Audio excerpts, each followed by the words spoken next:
What's the worst that could happen with social media? So far, we've had some breakthroughs in these online markets, but things could get better. Imagine being able to order yourself a whole chick. Oh, wait, you can actually find yourself a relationship. No more of that soulmate shit or things being meant to be. All you have to do is make sure the algorithm favors you. Sell a good impression and you might just find the love of your life. You don't even have to put your real name, and you can add as many filters on your picture until you can't even recognize yourself. No one cares. Why should they? Isn't love blind after all? Again, my question: what's the worst that could happen with social media? Why is that we are so connected but our social fabric is being torn apart? Stay tuned to this episode as I bring attention to the contribution made by social media in compromising modern relationships.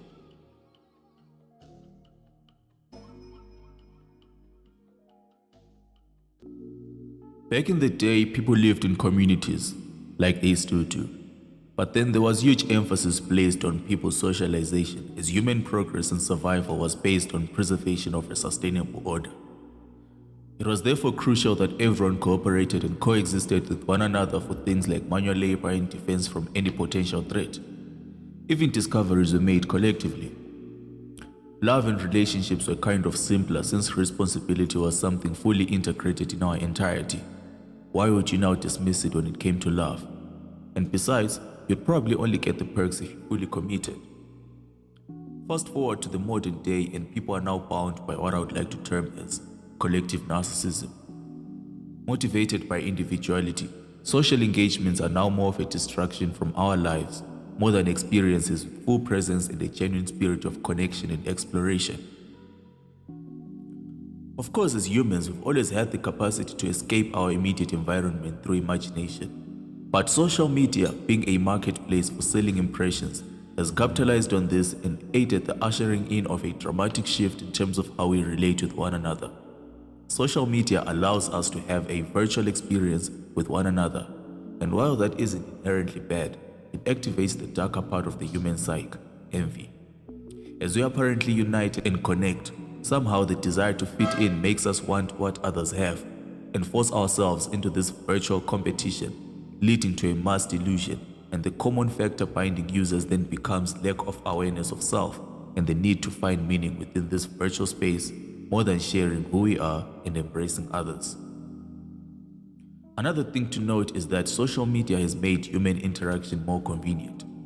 All of a sudden, one has access to so many people outside their immediate environment. And not only that, but they are also liked by these people. In due time, this appeals to the ego as people feel special. Then it affects their relationships as they develop an exaggerated sense of worth fed by constant validation and therefore no longer feel the need to communicate genuinely, but rather impose their projections due to entitlement. And this overwhelms relationships, which eventually never amount to a worthy experience. In fact, a traumatizing one in worst case scenario. Social media has also conditioned us to subconsciously feel like there's a lot of fish in the sea and the grass is always greener on the other side. And this has led to people taking each other for granted, feeling no need to deeply invest in relationships. Why risk when you can always run? All this becomes habitual, making people's engagements more and more superficial as people are slowly identifying with their virtual identities as characters, and so finding it difficult to be present in the real world. It has therefore become a challenge to be in intimate relationships. Given that we now exist in such a hostile environment, you simply can't risk being open and trusting with people who are gullible to superficial impressions and just as much live for them. But the funny thing is, the inspiration to engage in relationships is in abundance due to the fact that a lot of people are sad. They've developed a shallow self-esteem and anxiety because of constantly escaping their reality. So a relationship serves the purpose of filling the void of loneliness. And also, many people now seek the bliss of being in a relationship with no intention to grow or be accountable, wanting sex for gratification without being vulnerable. The desire for material gifts and experiences detached from the bodily bond and soul connections. Everything is just about distraction and trying to imitate other people's experiences to fit in and also be validated.